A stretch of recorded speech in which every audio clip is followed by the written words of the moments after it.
Colonization in Africa is not predominantly a issue that we see today in today's society necessarily, but the colonization and its lasting effect that has survived and maintained its deprived nation of Africa is the issue that I talk about today.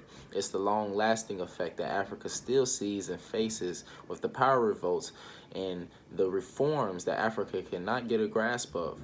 You know, when you see a nation so abundant in resources, yet being barely able to feed their own people, whether it's in Nigeria, whether it's in Ghana, economically, EDP Ghana is on the up and rise, but whether it's in Cameroon, whether it's in South Africa, whether in what portion, if we're talking about Ivory Coast and West Africa, we see struggles, we see poverty on a level of no other when Africa is the most resource nation in the world. Why is that? It's still due to colonization and the effect that it had back then that still lasted within the businesses and corporations today. When I gave you the history and origins of when the first trades happened, we look at how slowly over time, England, Portugal, France, these nations start to slide and get their feet in the door with with Africa, whether it been England with Ghana, or Portugal with Nigeria, or Belgium with Cameroon. Either way, they start to get their feet in the door. Slowly over time, once you have more power over a country, when you know you have more weapons, when you have more artillery, when you have this, that, and etc. And the third, you are able to control, you are able to take. And that is what happened. And a lot of these, Ethiopia was only one that was unsuccessful to be taken over and be colonized. Haiti being the only one successful to revolt.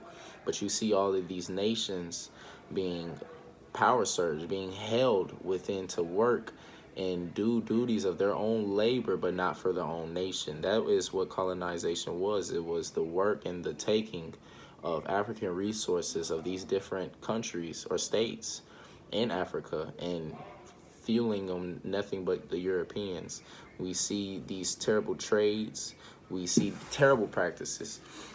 What did this leave an everlasting effect, and how does this affect today's society? I'll tell you. When you look at these power surges, these terrorists, these reforms, why is that? It's a power.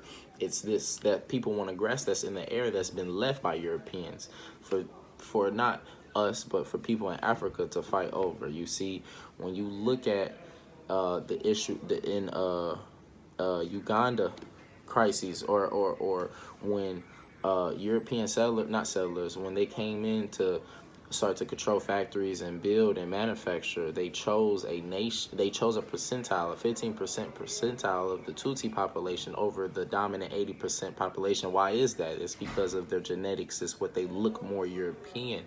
That control, that power enabling, all that did was create a world genocide. What I'm saying is colonization, or Africa's issue, or Africa's predominant stigma of being a lost third world country, or a country that is deprived, a country that is struggling. It's all true, but the reason it is true is due to colonization, due to the abundant, systematically set up incorporated businesses that still thrive off of Africa's resources today, yet Africa is struggling. Once we get to this issue, once we start to understand that Africa has always been inherent and always been blessed when it comes to the resources of being the first to culture the world, when we look on the aspect of religion, when we look on the aspect of music, when we look on the aspect of docket history, Africa, it only flaw that has Africa in a straw put is that its documentation of history was never being able to be recorded by itself personally. That's why when we see any outlook and any presentation of Africa, it's always coming from a Euro lens. What I mean by that is it's coming from a white man's eyes. Everything, when they came to Africa and they wrote and they docketed, it's all came from their perspective and their history, like they're the saviors. They're not. Africa's been a nation that's thrived, just in a different circumstances, in a different manner of life.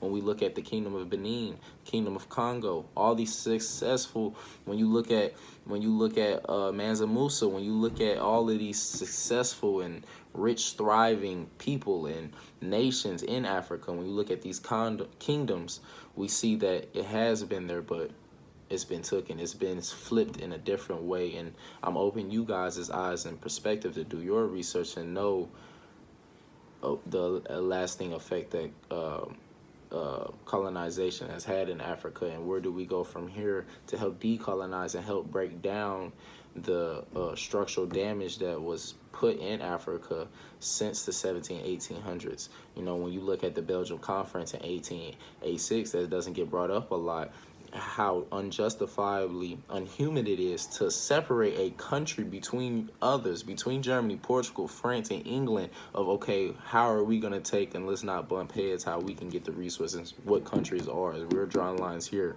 you know. It's stuff like that that I'm glad I can open your eyes up to. Thank you. My name is Dre Jackson.